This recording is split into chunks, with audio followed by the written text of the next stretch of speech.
안녕하세요. 닥터심입니다. 여러분, 닥터심이 돌아왔습니다. 많이 기다리셨죠?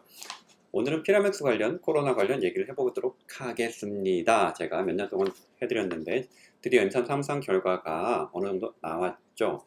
자, 그 얘기를 하기에 앞서서 우리 식약처랑 여러 중앙약심위 얘기가 있었잖아요. 그거 다시 한번 되짚어 보겠습니다. 자, 식약처에서는요, 2022년 9월 7일자 보면 팜뉴스에 기사가 나와 있어요.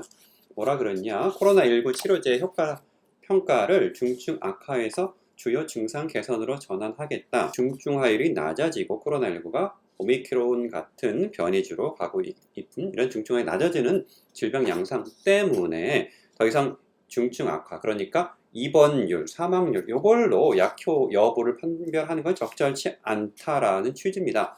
그렇죠. 그래서 주요 증상 개선이 평가 지표가 될 것이다. 즉 이렇게 취지로 약이 효과가 있냐 없냐를 판가름하는 것이 뭐냐? 주요 증상 개선이. 자, 중증화율이 이게 아니라는 거죠. 그리고 두 번째 뭐라고 나왔냐 하면은 코로나19 바이러스 감소 정도는 임상 3상에서 1차 유효성 평가 변수로 부적절하다. 이런 기사가 또 나왔습니다. 그래서 이건 언제냐? 그러면 2022년 10월 21일 팜뉴스에 나온 기사입니다.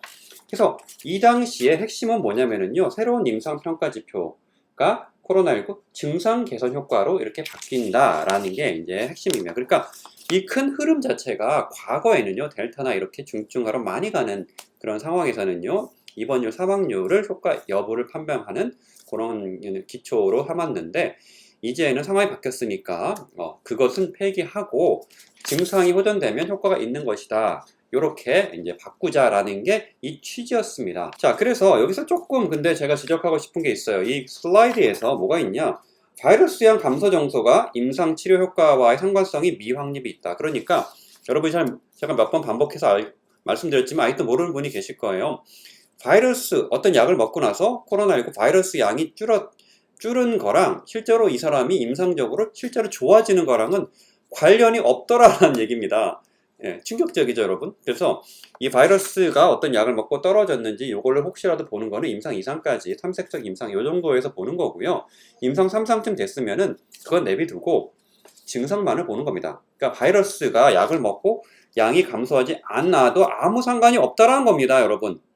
정확히 머릿속에 넣고 계셔야 됩니다. 이거는 식약처에서도 이렇게 슬라이드에 나와 있습니다. 그 이유는 제가 여러 번 얘기했지만 코로나19 바이러스가 죽은 바이러스까지 몸에서 검출이 되기 때문이다. 이런 얘기 제가 많이 했죠. 임상적 치료 효과 평가 시 증상 개선 효과로 평가도 가능하다. 반복해서 얘기해주고 있습니다. 그런데 이 모순되는 얘기를 밑에서 뭐라고 하고 있느냐? 증상 개선 효과 평가 시 바이러스 감소에 대한 평가도 필요하다. 왜? 말이 안 되잖아. 아까 뭐라 그랬어? 이 바이러스 감소는 임상 치료 효과와의 상관성이 없다라고 이렇게 말해놓고서 증상 개선 효과만으로 평가하려니까 뭔가 불안한 거야. 왜냐면 증상이 굉장히 주관적일 수도 있고, 그러니까. 그래서 바이러스 감소에 대한 평가를 같이 집어넣으래. 자, 상충되고 모순적이고 자가당착적인 얘기잖아요. 필요 없는 거를 아무 연관도 없는 걸 왜 집어넣는 거야? 그래서 이거는 서로 말도 안 되는 모순적인 내용을 하고 있다. 바이러스 얘기는 꺼내지 말라는 얘기죠. 얼마나 줄었냐? 또 마지막에 뭐라 그랬습니까? 중증 예방을 목적으로 국내에서 3,000명 대상의 임상 진행이 현실적으로 어렵기 때문에 비현실적이라는 얘기예요. 3,000명 이상. 사실 이 당시에 전 3,000명도 이게 통계적인 유의성을 확보하려면 3만 명, 30만 명 이상의 대상이 모수가 필요해요. 왜 그런지는 여러분 통계학적인 얘기니까 여기서 넘어갈게요. 그렇게 즉 엄청나게 많은 숫자를 모집을 해야 돼요. 왜? 중증화율이 줄었기 때문에 유의한 차례를 그래야 통계적인 유의성을 확보할 수 있다는 거예요. 그래서 어쨌든 그게 불가능하죠. 현실적으로 안 된다. 그런 경우는 증상 개선 효과에 대한 평가도 인정 가능하다. 약효 여부의 기준으로 인정 가능하다. 요거까지 다운로드 받아가지고 봤습니다. 이게 바로 식약처에서 2023년 12월 17일 날 발행한 거예요. 자, 9페이지에 보시면 모든 증상에 대해 매일 증상 양상을 평가하는 것은 현실적으로 어려울 수 있으므로 주요 증상을 선별하여 평가하는 것이 허용될 수 있다는 얘기예요. 그러니까 증상에 대해서 평가를 할 때 그런 기준이 있어야 되잖아요. 그거를 어떤 걸로 할지를 갖다가 선별하는 거를 허용할 수가 있다라는 뜻입니다. 모든 증상을 다 기록하지 않아도 된다라고 이분들이 식약처에서 얘기를 했습니다. 자, 분명히 이렇게 얘기를 했습니다. 오케이. 자, 그래서 여기서 뭐 12가지 정도의 이런 예시를 들었어. 이렇게 평가를 하라라고 했지만 결국 그것이 현실적으로 불가능하다는 걸 알고 계신 거예요. 그러니까 꼭 그렇게 할 필요는 없다라는 것까지 인정을 하고 있는 것입니다.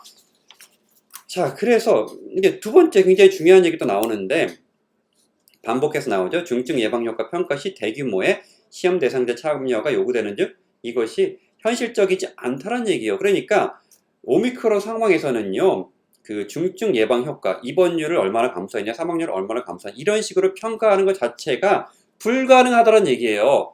그런 실험 자체가 불가능하다. 근데 불가능한 거를 하라고 하면 안 되는 거잖아, 그지? 네, 안 되는 건데 그 중앙약심이 그분들이 그거 식약처랑 이렇게 어떻게 얘기를 해서 계속해서 중증 예방 효과로 실험을 진행해 증상으로 1차 유효성 평가를 바꾸면 안 돼.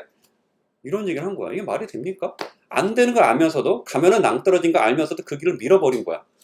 답이 안 나오는 길인지 알면서 그 짓은 하면 안 되는 거 알면서 이 길은 막혔습니다. 삐 가지 마세요. 그냥 가. 이 길은 공사 중입니다. 가면 안 됩니다. 뒤에 낭떨어지고 그냥 가. 난 중앙약심이니까 내 말 들어. 이러고 있는 거잖아. 말이 되냐고요. 그게 진실을 알 수 없게 막은 거지 사실은. 자, 계속 가볼게요. 그래서 여기부터 뭐라고 하냐면 표적 증상에 대한 개선 효과가 그러니까 중증 예방 효과를 평가할 수 없다는 걸 현실적이지 않다는 것을 알고 있기 때문에 이런 문제를 해결하기 위해 표적 증상에 대한 개선 효과가 1차 유효성 평가 변수로 고려될 수 있다라고 분명히 못 받고 있습니다. 그쵸? 근데 여기 또 뭐라고 단서를 달았냐면요. 바이러스 감소 및 중증 예방 효과를 2차적 평가로 요구할 수 있다. 무슨 소리입니까 이게? 자, 이게 왜 말이 안 되냐? 바이러스 감소는요, 아까 식약처에서 뭐라 그랬어요? 슬라이드를 통해서 임상적 연관이 없다라 그랬잖아요. 그거를 삼상에서는 아예 가치가 없는 거야. 그리고 이걸 왜 평가를 하라 그래? 아예 의미가 없죠? 그건 말이 안 되는 소리를 하시고 계신 거고, 그 다음에 중증 예방 효과를 2차 평가를 하라. 아니, 중증 예방 효과를 현실적으로 임상성이 불가능하니까 할 수 없다는데, 그걸 왜 2차로 평가 지수를 넣냐고. 이것도 말이 안 되지. 그러니까 이렇게 논리적으로 자가당착에 빠진 문장을 쓰고 있어요. 국어가 아닌가? 논리가 없어, 논리가. 안 맞죠, 여러분? 그래서, 자, 닥터십만 지적을 하는 게 아니야. 이분들이 그러니까 증상 예방이 개선 효과가 1차 요소 평가 변수가 할 수 있다는 거 알고 있는데 왠지 불안한 거야. 그것만으로 하려니까 과연 이게 맞는 것인가? 너무 자의적이지 주관적이지 않은가? 이런 식으로 불안해서 2, 3과 다시 갖다 붙이는 거야. 말이 안 되는 거 알면서. 자, 하나 더 가볼게요. 근데 제가 그런 논문을 통해서 다른 외국의 석학들은 어떻게 얘기하는지 이분들 중앙약심의 의견이나 식약처의 같은지 한번 알려드릴게요. 조금만 기다리세요. 네이처 자매제에 실렸어요.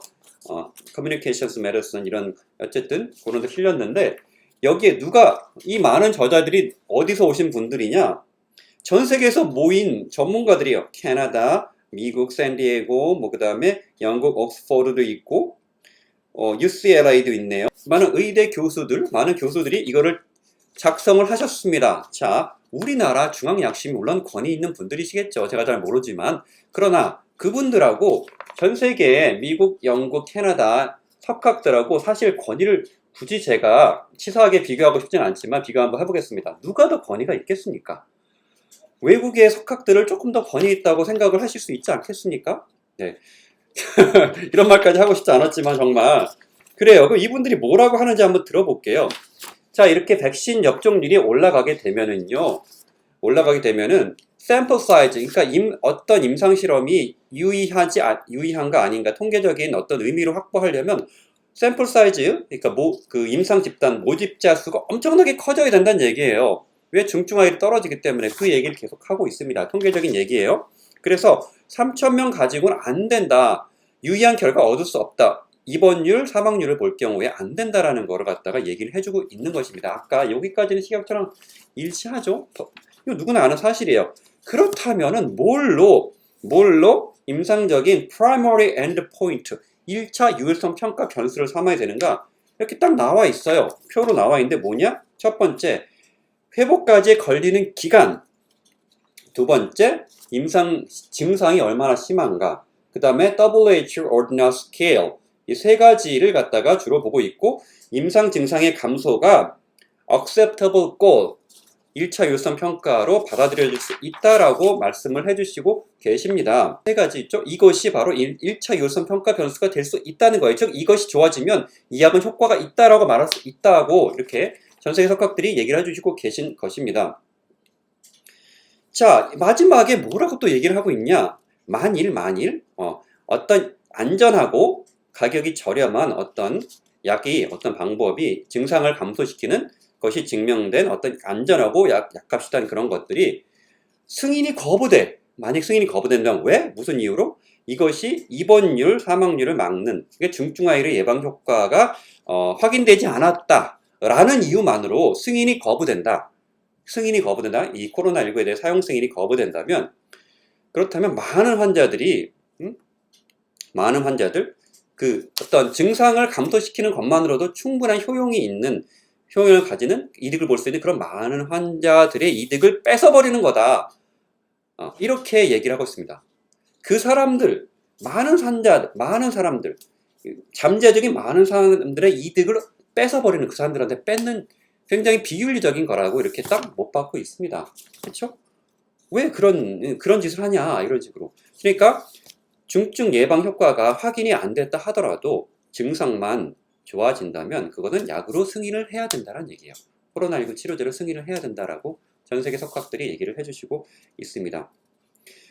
그런 이득이 뭐야? 우리 증상이 과거에는요, 입원을 막고 사망을 막는 것이 굉장히 중요했지만 지금은 빨리 직장이 복구하고 빨리 증상을 없애는 게 더 중요한 시점이기 때문이라는 지적입니다. 헬스조선에 나온 기사 보겠습니다. 어떤 결과가 나왔는가? 12개 임상 증상의 지속적인 증상 소실까지 기간이 11일. 아까 증상 소실까지 걸리는 기간, 이것이 1차 유효성 평가 변수로 삼을 수 있다고 했죠? 딱 나왔네요. 통계적 유효성 확보했습니다. 두 번째, WHO CPS 점수. 이게 바로 WHO Ordinal Scale 그거 똑같은 것입니다. 이것이 WHO가 제시한 코로나19 임상 징후에 대한 11단계 순위 척도. 또한 14일째 위약 대비 통계적으로 유의한 개선을 보냈다. 자, 14일째 WHO Ordinal Scale에서 유의한 효과가 있었다는 얘기입니다. 이것도 임상적으로 endpoint, 약효 여부를 결정하는 걸로 삼을 수 있다라고 전 세계 학각들이 말씀해주고 계셨습니다. 자, 일치합니다. 전 세계 석학들의 의견하고 이번에 심층에서 나온 그런 결과하고 일치해요.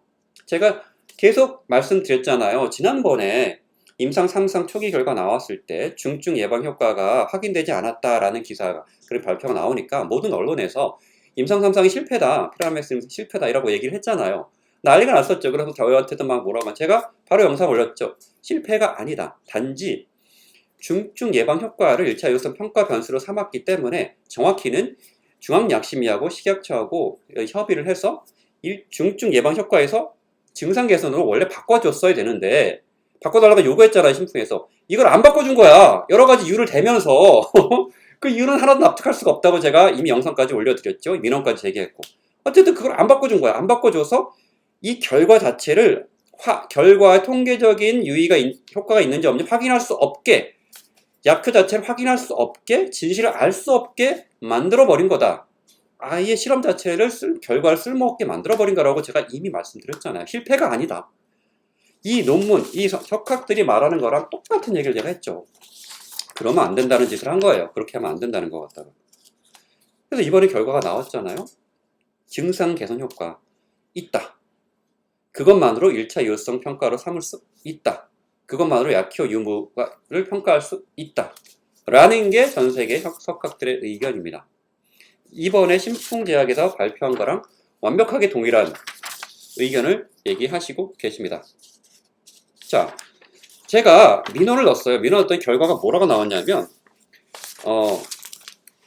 이게 1차 유효성 평가 변수를 중증에서 증상 개선으로 바꿔주지 않은 이유가 중앙약심위 위원들의 의견 때문이다. 그러지 말라라고 하는 의견 때문이라고 답변을 받았습니다. 그리고 그거에 반대되는 제 의견을 뒷받침하는 논문이 있으면 제시를 해달라. 이렇게 답변을 받았어요. 제가 이번에 제 의견을 뒷받침하는 전 세계 석학들의 논문을 제시합니다. 식약처에서 뭐라고 결정을 할지 매우 궁금해집니다.